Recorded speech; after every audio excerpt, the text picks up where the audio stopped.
Today, we'll tell you about the 2006 Shinjuku and Shibuya murder in Japan.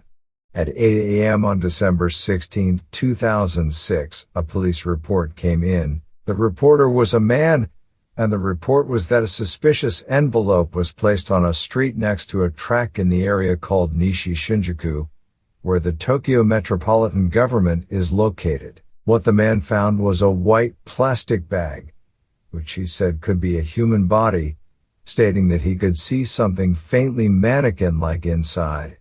Police officers were immediately dispatched from the Shinjuku police station. Police found a person's upper body in a plastic bag.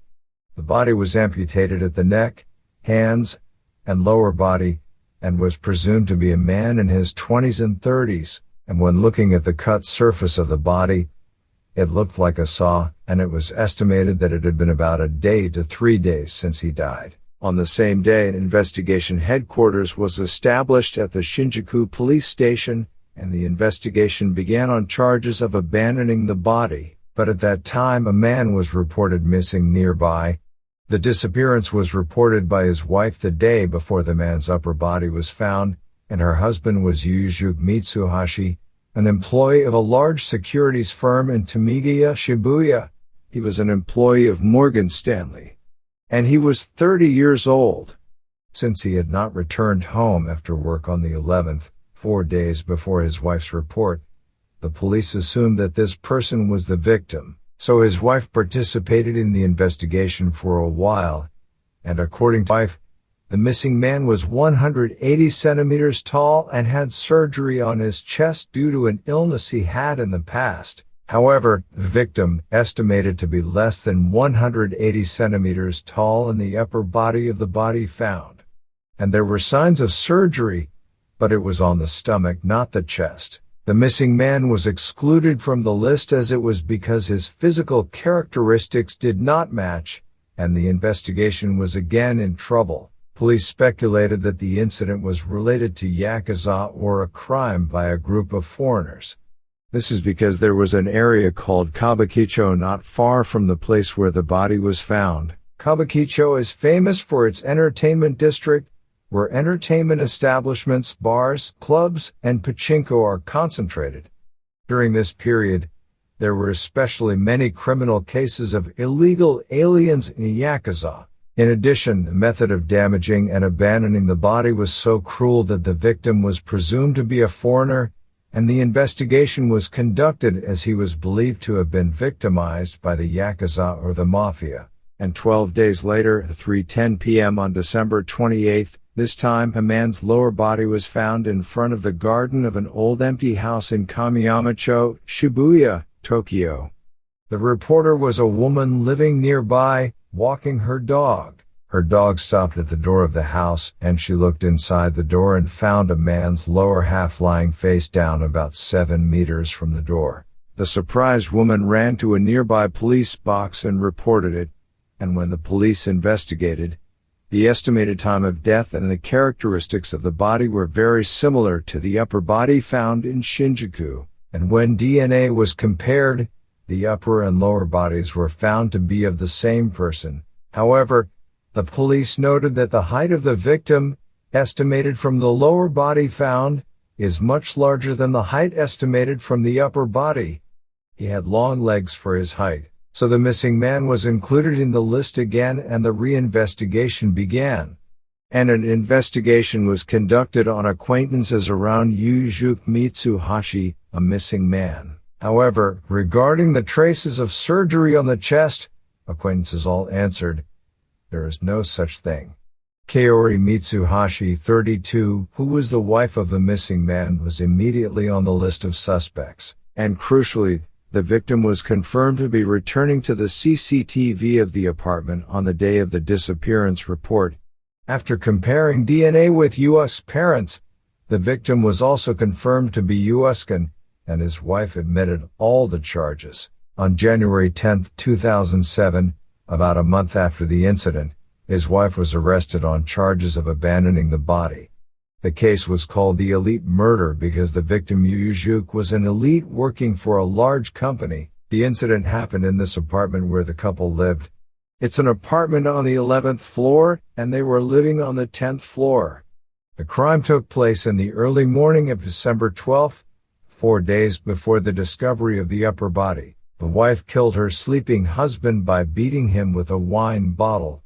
It wasn't an empty bottle, it was wine inside. It was on the refrigerator in the kitchen. Kaori kneeled at Yuyujuke's head and hit him hard on the head. The victim grabbed his head and raised his upper body, and he said to her, "Why?" She beat and killed Yuyujuke, who was moving little by little, several more times. Yuyujuke, who was killed that day, couldn't come to work, and his coworker called him several times, but he didn't answer. Concerned about Yuyujuke, the colleague contacted his wife, Kaori, who wanted to visit her home. Thought, what if he really comes home? Kaori, who was worried that it would smell like a dead body, became nervous as time passed and recalled the abandonment of the body. However, due to the size and weight of the body was planned to be cut. Kaori bought soil, saws, and carriers, and moved the body to a closet right next to her, and she started cutting the body. She stuffed the closet with dirt and sawed off the body on top of it. The soil was intended to prevent blood from flowing out. The body was cut into 5 parts: head, upper body, lower body, left arm, and right arm, and Kaori later stated that it took about 2 to 3 hours. Kaori's notebook had this note: feet, head, hands, each, done. 4 days after the killing, Kaori moved his upper body to a taxi and abandoned it on the road. The amputated upper body was placed in a double plastic bag, and she moved it in a carrier, but since it's been 4 days since he was killed, it must have smelled pretty bad. Even worse, a taxi is a really small space. The taxi driver endured the smell, but eventually pointed out the smell and panicked. Kaori immediately got off the taxi, and the upper body was abandoned around the unloading point.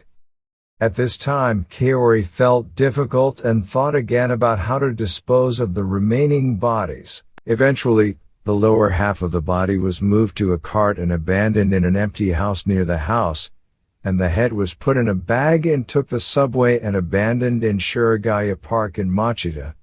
It was a park that took about an hour from home. Kaori said she dug a hole about 35 centimeters deep and buried his head, and as she stated, the victim's head was found in the park. There were 8 injuries and fractures to the skull, and the victim's arms were thrown away with general waste. And after killing the victim, Kaori thought the smell of the body was permeating the furniture and the room, so she discarded the furniture and built new wallpaper and floors. She also disposed of a mattress with a lot of blood spatter. Even in this process, she would have spent a lot of money, and since then, her income has been cut off since her husband died. Kaori contacted her husband's company and persistently demanded that send his salary and bonuses. Now let's find out the motive for the incident.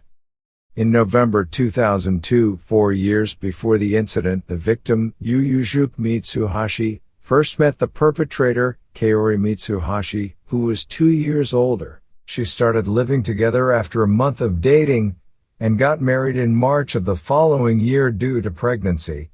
At the time of the incident, Yuyujuke was an elite of a large company that made a lot of money, but at the time of this marriage, he was working part-time at a law firm.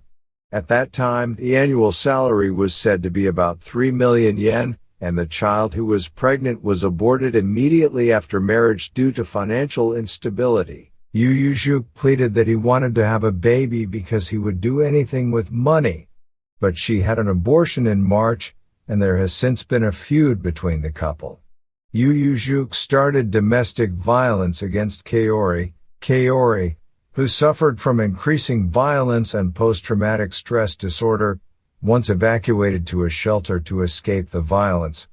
After the arrest, Kaori stated that violence began a week after they were married. She said Yuyujuke tied her up with a belt or tape, smashed her credit card or cut her bags and clothes so she wouldn't run away, and he checked and bound Kaori's behavior more than 50 times a day with text messages, and one day, he suddenly hit her, saying that he smelled like cigarettes. In particular, when she went to the shelter, she was hit and broke her nose, went to the shelter through the police, and was advised to divorce. I'm not sure if the whole story will be true or not because I can't hear the statement of the dead Yu Juk, but I'm sure they didn't get along well with each other and kept thinking about the divorce. According to an acquaintance who knew the couple from the beginning of their marriage, there were also testimonies that domestic violence was not unilateral. They also had their own affair.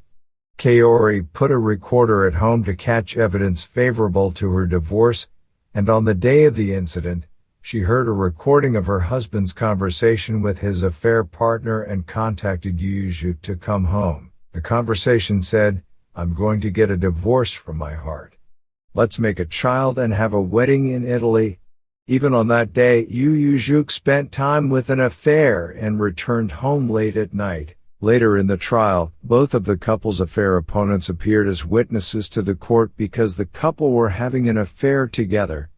At the trial, Kaori claimed mental and physical weakness and demanded an acquittal. She also complained of hallucinations, saying, "I heard my husband's voice when I abandoned the body, and I saw him in the mirror at the police station," but her mental and physical weakness was not recognized. She was sentenced to 15 years in prison.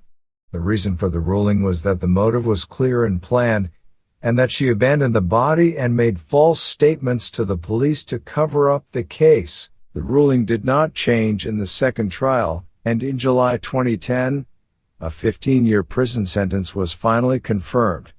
Kaori showed no remorse for killing Yu Juk after her arrest. Kaori is currently in Tokyo Detention Center in her late 40s, and is scheduled to be released from prison in next year 2023.